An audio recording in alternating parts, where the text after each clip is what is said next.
नमस्कार, NMF news देख रहे हैं आप और मैं हूं आपके साथ बागीशा पांडे। महाराष्ट्र में सीएम को लेकर अभी भी सस्पेंस बना हुआ है। लगभग 1 से 2 दिन में स्थिति क्लियर हो जाएगी, लेकिन 100% तो श्योरिटी है कि देवेंद्र फडणवीस ही मुख्यमंत्री बनेंगे।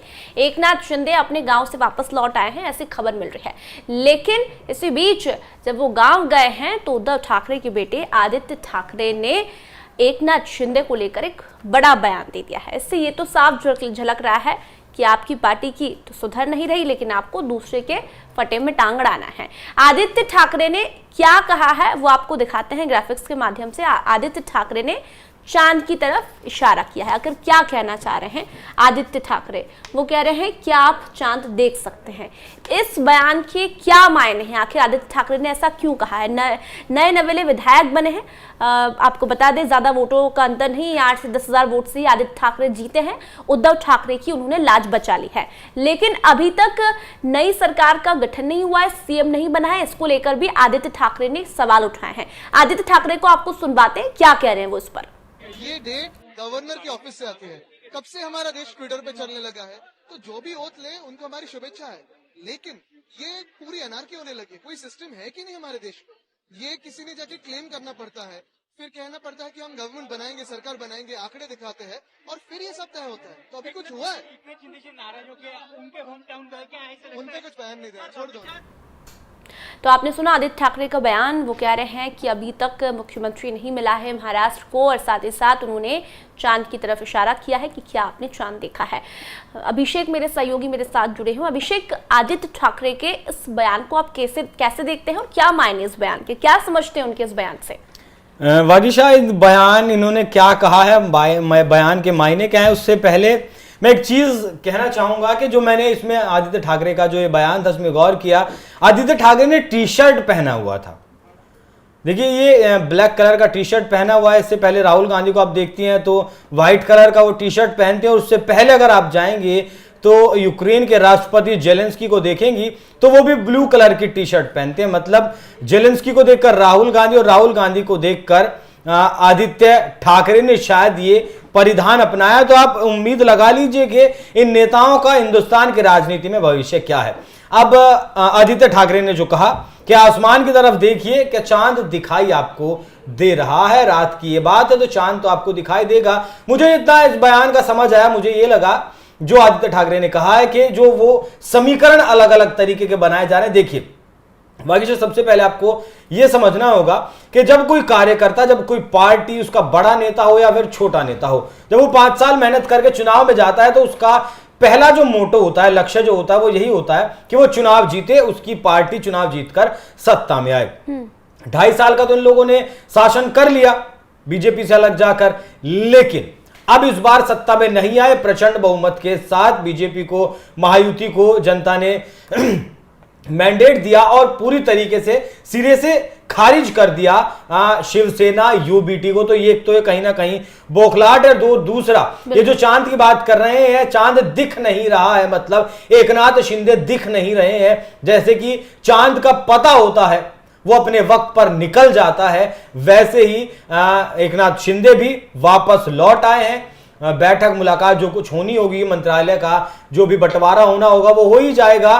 तो अगर इन्हें लगता है कि वो चांद दिख नहीं रहा है, बीजेपी की आंखों से ओझल हो चुका है और वो इन्हें इन लोगों को दिख जाएगा, मतलब जो महाविकास आघाड़ी के पास 46 सीटें हैं, उसके बाद 46, 48, 50 सीटें एकनाथ शिंदे की धरा जाएंगी, एनसीपी अजीत पवार की सीटें धरा जाएंगी। तो ये जोड़ करके 145 का बहुमत अगर साबित कर लेंगे, अगर इन लोगों को ऐसा लगता है, तो वैसा होने वाला नहीं है। 10,000 वोटों से जीते, आपने बिल्कुल सही जो है कहा है।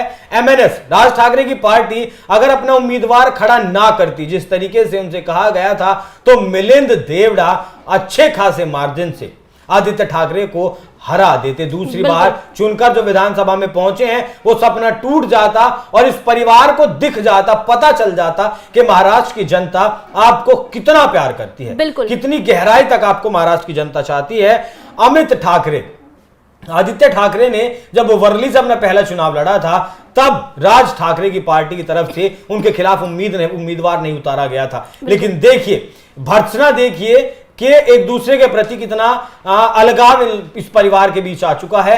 अमित ठाकरे ने जब अपना राजनीतिक करियर शुरू करने की कोशिश की, चुनाव प्रचार किया, पर्चा दाखिल किया, तो उद्धव ठाकरे की पार्टी ने अपना उम्मीदवार इनके सामने खड़ा कर दिया, जिसका नतीजा यह हुआ कि अमित ठाकरे हार गए। और आपको बता दूं, वो समीकरण मैंने आपको बताई थी। और आदित्य ठाकरे एक और मांग कर रहे हैं कि अब तक राष्ट्रपति शासन क्यों नहीं लगाया गया। राष्ट्रपति शासन, आदित्य ठाकरे, आपको अगर पता भी है क्या राष्ट्रपति शासन कब लगाया जाता है? राष्ट्रपति शासन तब लगाया जाता है जब सत्ता संभालने वाला कोई ना बचे। सत्ता अभी संभाल रहे हैं, एकनाथ शिंदे संभाल रहे हैं, इस्तीफा उन्होंने भले ही दे दिया, लेकिन कार्यकारी मुख्यमंत्री वो अभी भी महाराष्ट्र के हैं। क्या वो एक दिन के लिए, 2 दिन के लिए अपने गांव नहीं जा सकते? मान लेते हैं कि बातचीत नहीं हुई, उन्हें कुछ सोचना था, विचारना था, या फिर महायुति के भीतर खटपट है, इस बात को भी हम मान लेते हैं, तो क्या वो एकांत में अपने गांव में, अपने गांव के घर में 1 दिन के लिए, 2 दिन के लिए, 24 घंटे के लिए, 36 घंटे के लिए नहीं जा सकते? राष्ट्रपति शासन कब लगाया जाता है आदित्य ठाकरे साहब? पहले तो आप ये समझ लीजिए, और उससे पहले अगर आप तक ये बात पहुंचे तो राय है हमारी तरफ से आपके लिए कि ये टी शर्ट वाला जो कॉन्सेप्ट आपने अपनाया है भविष्य के लिए बहुत ज्यादा सही नहीं है। इसे आप उतार दीजिए और आपका जो नेचुरल था उसी में आ जाइए। जी अभिषेक, देखिए, ये आपने अभी अमित ठाकरे की बात की, राज ठाकरे की बात की, मुझे समझ में एक बात ये नहीं आती कि राज ठाकरे उद्धव ठाकरे से अलग होते हैं तो कुछ नहीं होता है, लेकिन एकनाथ शिंदे उद्धव ठाकरे से अलग हो जाते हैं तो ये लोग गद्दार कह देते हैं, पहली बात। दूसरी बात ये है, इन्हें इंतजार, राष्ट्रपति शासन की बात कर रहे हैं, तमाम तरह के उद्धव ठाकरे के जो नेता है वो सवाल कर रहे हैं कि अभी तक मुख्यमंत्री नहीं बना। शरद पवार जी कह रहे हैं कि क्या हो रहा है महाराष्ट्र में, क्यों आखिर इतनी लेट लतीफी की जा रही है? तो अरे आप बताइए ना कि आपका अध्यक्ष कौन बन रहा है, नेता प्रतिपक्ष कौन बन रहा है? अभी तक तो तय नहीं हो रहा है, सीटें नहीं है। उद्धव ठाकरे तो छुपे हुए हैं कहीं जाके, बिल में दिखाई नहीं दे रहे। नेता प्रतिपक्ष में मिलने लायक तो सीटें ही नहीं मिली है, फिर क्या होगा? किस पार्टी का भाई? 1/3 तो आपको चाहिए होंगे ना, तो किस पार्टी का बनेगा? गठबंधन का तो नेता प्रतिपक्ष नहीं बनेगा। अब शरद पवार के पास कितनी सीटें हैं? 16 है शायद। कांग्रेस के पास कितनी है? 20 सीटें हैं। इनके पास कितनी है? नहीं, 20 सीटें शिवसेना के पास है, ठाकरे के पास में। हाँ, ठाकरे के पास में। तो किस पार्टी का नेता प्रतिपक्ष बनेगा? अगर बनेगा तो किस पार्टी का बनेगा? पहले तो आप अपने गिरेबान में झांक कर देख लीजिए।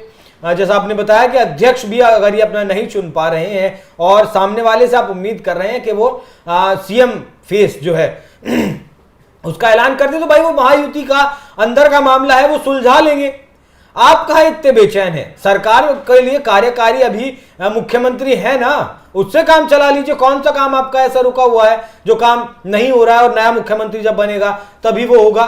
तो सुधार की जरूरत है, अपने ऊपर ध्यान दीजिए। कमियां कहां रही, गलतियां कहां की, लोगों ने आपको सिरे से खारिज क्यों कर दिया, नकार क्यों दिया? जिस बाला साहब ठाकरे के इशारे पर कभी महाराष्ट्र चला करता था, जिस बाला साहब ठाकरे की इशारे पर कभी सरकार बना करती थी, 1995 में पहली बार अगर आप सरकार में आए थे, बाला साहब ठाकरे की वजह से शिवसेना सरकार में आई थी, बीजेपी के साथ गठबंधन करके आई थी, वो बाला साहब ठाकरे ही थे जिन्होंने मुख्यमंत्री शिवसेना का बनाया था। उसके बाद की अगर बात करें, तब भी बाला साहब ठाकरे ने सीएम और शिवसेना का ही बनाया, भले बीजेपी के साथ गठबंधन में रहे, लेकिन शिवसेना का ही हमेशा मुख्यमंत्री रहा। और आप मुख्यमंत्री पद के लालच के लिए किस तरीके से अपने सोच के विपरीत लोगों के साथ चले गए और आज हाशिए पर आपकी राजनीति पहुंच गई। आप कुछ कह रही थी वागिशा के परिवार को छोड़कर, परिवार को लेकर रात को चले जाएंगे। वो किसी ने बयान दिया था अभी बीच में और ये कहा था, हाँ, ये संजय शिरसाट ने ही शायद बयान दिया था एकनाथ शिंदे गुट के नेताओं की तरफ से,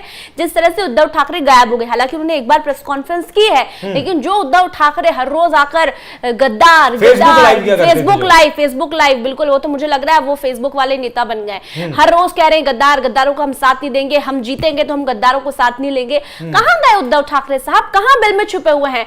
आप ऐसा तो नहीं कि कहीं देश छोड़कर जाने वाले? ये तो शिंदे गुट के नेता कह रहे हैं कि देखना एक दिन समय आएगा कि परिवार के साथ रात के अंधेरे में ये लोग देश छोड़कर भाग जाएंगे। देखिए, ये राजनीतिक बयानबाजी है वागिशा, ऐसा नहीं होता। राहुल गांधी के बारे में भी अक्सर कहा जाता है, हालांकि वो तो हर चुनाव के बाद आराम करने के लिए चले जाते हैं विदेश में, उनका दौरा, यात्रा उनकी लगी जाती है हफ्ते 10 दिन की। लेकिन इस बार तो राहुल गांधी भी नहीं गए, शायद वो भी आत्ममंथन करने में लगे हैं। तो आपको भी आत्ममंथन करना चाहिए, आखिर इस तरीके के विभत्स नतीजे क्यों आपकी पार्टी के लिए आए? और आदित्य ठाकरे को तो हम ये समझाइश दे रहे हैं कि जो गलती पिताजी ने कर दी वो आप मत कीजिए। आप तो भी उभरता हुआ सितारा है, आप तो यंग जनरेशन युवा है, आप तो जीत भी चुके हैं, तो जो पिताजी ने गलती की वो आप मत कीजिए। आप तो देखिए एक दिन में नहीं आती है ना। एकनाथ शिंदे, अगर एकनाथ शिंदे बने हैं तो वे एक दिन में नहीं बने हैं ना। उन्होंने 4 दशक दिए हैं शिवसेना को, 4 दशक उन्होंने सीखा है। उनके हाथ में जो है सोने की थाली में और चांदी की चम्मच और चांदी के बर्तनों में खाना नहीं खाया उन्होंने, ना ही उन्हें परोस कर दिया गया राहुल गांधी की तरह। ये परिवारवाद के जो है कुछ उदाहरण है। अखिलेश यादव हुए, आदित्य ठाकरे हुए, या फिर उधर तेजस्वी यादव हुए, इधर राहुल गांधी हुए। इनके सामने थाली में परोस कर, वो भी सोने की थाली में परोस कर सत्ता दी गई, लेकिन इनका मैं तो कहूंगा कि किस्मत ने साथ नहीं दिया कि उसे ये बरकरार नहीं रख पाए। वो आग भीतर होनी चाहिए, तपना पड़ता है जिस तरीके से एकनाथ शिंदे तपे हैं और जनता ने उन्हें मैंडेट दिया। तो मुख्यमंत्री का तो इंतजार है, लेकिन इंतजार है कि आखिर नेता प्रतिपक्ष कौन होगा जो कि सदन में सीधे देवेंद्र फडणवीस से टकराएगा, देवेंद्र फडणवीस की बातों का जवाब देगा। आखिर कौन होगा ये तो भी तय हो ही नहीं पा रहा है। हमें भी इंतजार है, आप लोग भी इंतजार कीजिए, लेकिन आप अपनी राय कमेंट कर इस वीडियो में जरूर रखिए। इस वीडियो को ज्यादा से ज्यादा शेयर कीजिए। धन्यवाद।